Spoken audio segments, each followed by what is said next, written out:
আমরা অনেকেই সব কিছু নিয়ে সবসময় একটু অতিরিক্ত টেনশন করি। টেনশনের ফলে আমরা প্রায় সময় অসুস্থ হয়ে পড়ি বা নানা রকম রোগগ্রস্ত হয়ে পড়ি।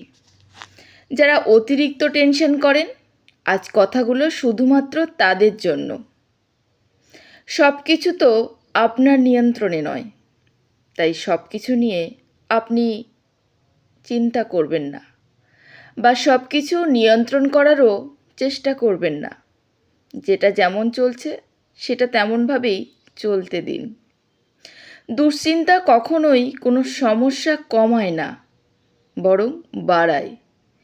বরং দুশ্চিন্তাটাই বেশি মন খারাপ করে দেয়।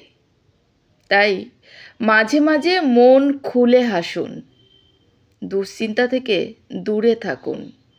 নিজের মনকে ভালো রাখার জন্য যেটা করতে মন চায় সেটাই করুন। একটু মন খুলে হাসুন, মন খুলে মানুষের সাথে মেলামেশা করুন, ভালো থাকুন।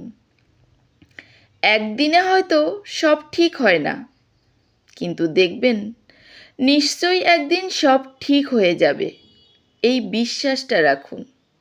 বিশ্বাসে মেলায় বস্তু, তর্কে বহুদূর। এখন হয়তো আপনার জীবনে খারাপ সময় চলছে, কিন্তু সারা জীবন এই সময়টা থাকবে না। খারাপ সময় কেটে দিয়ে নিশ্চয়ই একদিন ভালো সময় আসবে।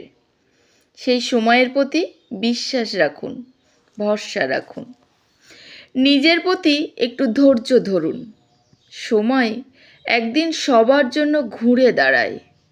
আজ হয়তো আপনার সময়টা খারাপ যাচ্ছে, তাই বলে আপনি ধৈর্যহারা হবেন না। একটু ধৈর্য ধরে অপেক্ষা করুন, দেখবেন সময় ঠিক আপনার পরিস্থিতিটা বদলে দেবে। ধৈর্যহারা কখনোই হবেন না।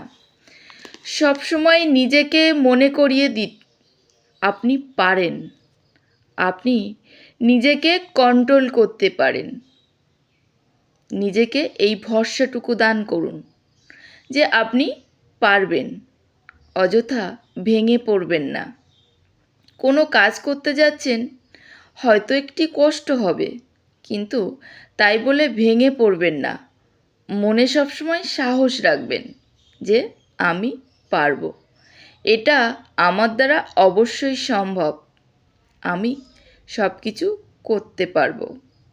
নিজের কষ্টকে যদি আপনি হাসির শক্তিতে বদলাতে পারেন, তাহলেই আপনি সত্যিকারের মানুষ হয়ে উঠবেন। তাই সবসময় চিন্তামুক্ত থাকুন, টেনশন ফ্রি হয়ে থাকুন। দেখবেন ভালো থাকবেন, সুস্থ থাকবেন।